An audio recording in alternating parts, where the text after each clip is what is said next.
శిల్పకళా వేదికలో సీఎం రేవంత్ రెడ్డి మాట్లాడుతున్నారు. ఇప్పుడు లైవ్ చూద్దాం.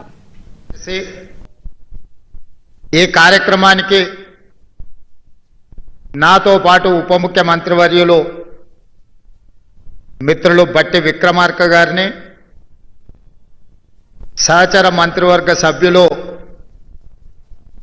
మిత్రులు పొన్నం ప్రభాకర్ గారిని,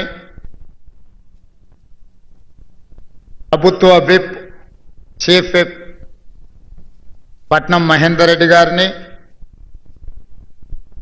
శాసన మండలి సభ్యులను, శాసన సభ్యులను,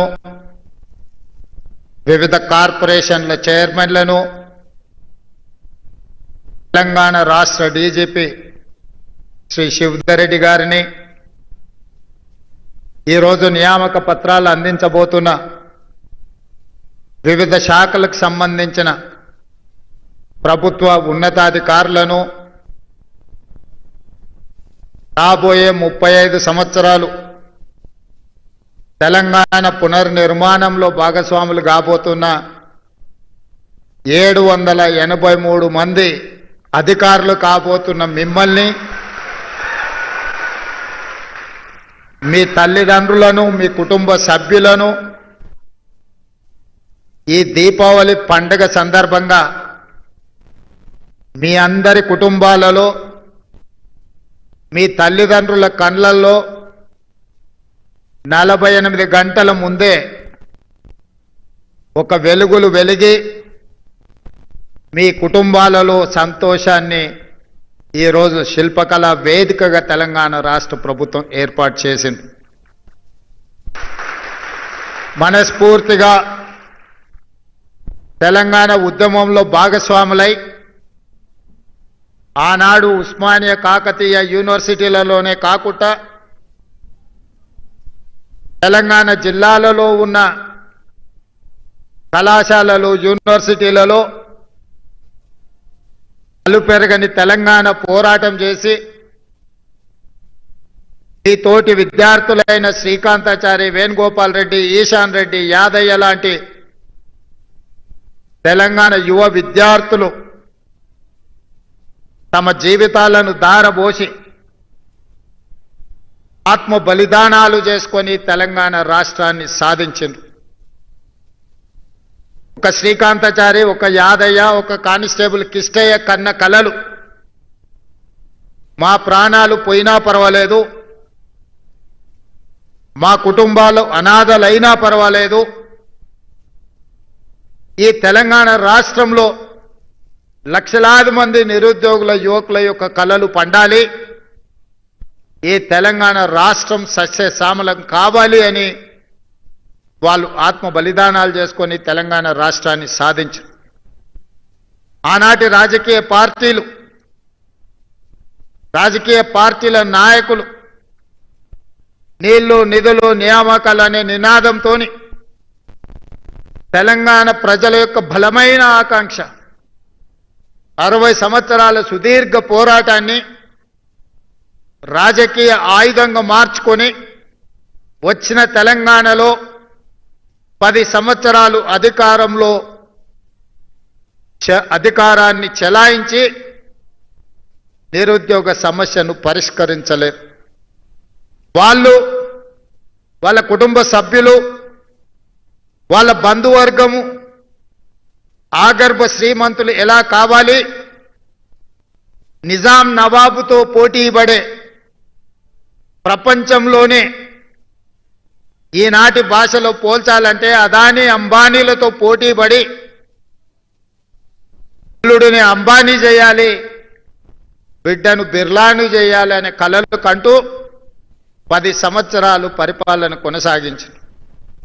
ఏ రోజు కూడా ఒక్క క్షణమైన నిద్రపోయే ముందు గుండెల మీద చేయి పెట్టుకొని ఏ శ్రీకాంతాచారి, ఏ కానిస్టేబుల్ కిష్టయ్య, ఏ యాదయ్య, ఏ ఈశాన్ రెడ్డి, ఏ వేణుగోపాల్ రెడ్డి ఆత్మ బలిదానాలు చేసుకొని తెలంగాణ సాధించినరో వాళ్ళ లక్ష్యమేందో అని ఆలోచన చేసినుంటే మీ ఉద్యోగ నియామకాలు 7-8 సంవత్సరాల క్రితమే జరిగిపోయి ఉండేవి. ఈనాడు తెలంగాణ పునర్నిర్మాణంలో మీరు సీనియర్ అధికారులుగా ఈ ప్రభుత్వంలో బాధ్యత వహించి ఉండేవాళ్ళు. కానీ ఏ రోజు మీ గురించి కానీ వాళ్ళు నినదించిన నీళ్లు నిధులు నియామకాల విషయంలో చిత్తశుద్ధితో పనిచేసి ఉంటే నీళ్లకు సంబంధించిన కాళేశ్వరం కూలేశ్వరం అయి ఉండేది కాదు. ఈనాడు 1,00,000 కోట్లు గోదావరిలో పోసి నిర్మించిన కాళేశ్వరం కట్టడం కూలడం 3 సంవత్సరాల్లోనే జరిగిపోయింది. చరిత్రలో ఇట్లాంటి దుర్ఘటన, ఇట్లాంటి దురదృష్టకమైన సందర్భం ఏ దేశంలో, ఈ దేశంలో ఉన్న రాష్ట్రాలే కాదు, ఏ దేశంలో కూడా ఇట్లాంటి పరిస్థితులు రాలేదు. నిధులకు సంబంధించి మీకు తెలుసు, ఆ మోజులో 1 ఎకరానికి ₹1 కోటి పండించే విద్య ఆ నాయకులకు తెలిసినప్పుడు తెలంగాణ రాష్ట్ర రైతాంగానికి ఆ విద్య ఎందుకు నేర్పలేదు? మీరే చూసిండ్రు, మా ఫామ్ హౌస్లో పంట పండిస్తే ఎకరాకు ₹1 కోటి వస్తుందని ఒక పెద్ద ఆయన చెప్పిండు. సంతోషం, అద్భుతమైన కళ మీకు ఉన్నందుకు. 64 కళలలో చోర కళ కూడా ఒకటి అంటే నేను అదేందో నాకు అర్థం కాలేదు. కానీ ఈనాడు ఎకరాకి ₹1 కోటి వ్యవసాయంలో ఆదాయం వస్తుందంటే చోర కళలో పరోక్షంగా ఇదే కళనేమో అనిపించేటట్టుగా వచ్చింది. తెలంగాణలో అన్నాడు ఒరేసుకుంటే ఉరేసుకున్నట్టే అని ప్రభుత్వాలు పలికినాయి. తెలంగాణ రాష్ట్రం తెచ్చుకున్నది పండించిన పంట కొనుగోలు చేయలేని పరిస్థితిలో ప్రభుత్వం ఉంటే, తెలంగాణ పరిపాలన చేసే నాయకులు ఉంటే, ఇక తెలంగాణ రాష్ట్ర సాధన రైతులకు మనమందరం రైతాంగ కుటుంబాల నుంచి వచ్చిన మన తల్లిదండ్రుల యొక్క కష్టానికి ఈ తెలంగాణ రాష్ట్ర సాధన ఏమైనా సమాధానం చెప్పిందా? ఒక్కసారి ఆలోచన చేయండి. ఇక నియామకాలకు వస్తే నేను చెప్పాల్సిన అవసరం లేదు. ఆనాడు ప్రభుత్వంలో ఎవరు మంత్రులు ఉన్నారు? ముఖ్యమంత్రి కానీ, ఐటీ అండ్ ఇండస్ట్రీస్ మినిస్టర్ కానీ, ఫైనాన్స్ మినిస్టర్ కానీ, పంచాయతీరాజ్ శాఖ మినిస్టర్స్ ఎవరున్నారో మీరు ఒక్కసారి ఆలోచన చేయండి. మరి ఈనాడు ఫైనాన్స్ అండ్ ఎనర్జీ మినిస్టర్ బట్టి విక్రమార్క గారు ఉన్నారు.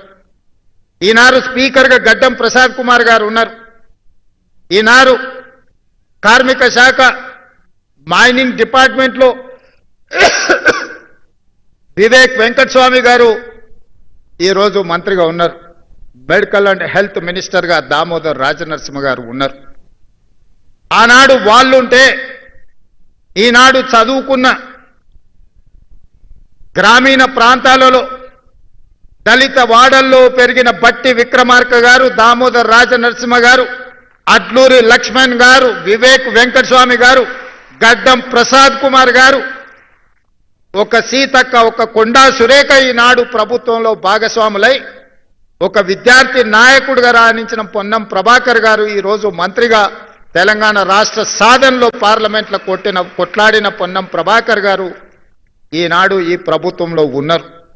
అందుకే ఆనాడు పార్లమెంట్లో ఓడిపోయిన, కరీంనగర్ పార్లమెంట్లో ఓడిపోయిన ఒక పెద్ద ఆయనకు ప్లానింగ్ కమిషన్ వైస్ చైర్మన్గా 100 రోజులు తిరక్కముందే ఆనాడు ప్రభుత్వం ఇచ్చింది.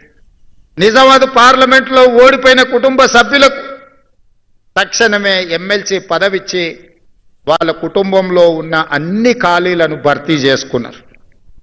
వయసున్న వాళ్లకు, అనుభవం ఉన్న వాళ్ళకు, అర్హత ఉన్నా అర్హత లేకపోయినా కుటుంబంలో ఏ ఒక్కరిని ఖాళీగా ఉంచకుండా ప్రభుత్వంలో ఉన్న అన్ని హోదాలలో వాళ్ళనే భర్తీ చేసుకున్నారు తప్ప 2015లో నోటిఫికేషన్ తర్వాత 2025 వరకు గ్రూప్ 2 నోటిఫికేషన్ల యొక్క భర్తీ జరగలేదు అని అంటే ఆనాటి ప్రభుత్వం యొక్క ప్రాధాన్యత ఏంది, ఈనాటి ఈ ప్రభుత్వం యొక్క ప్రాధాన్యత ఏంది? చదువుకున్న యువకులుగా మీరు ఆలోచన చేయండి అని చెప్పి మీకు సూచన చేస్తున్నా.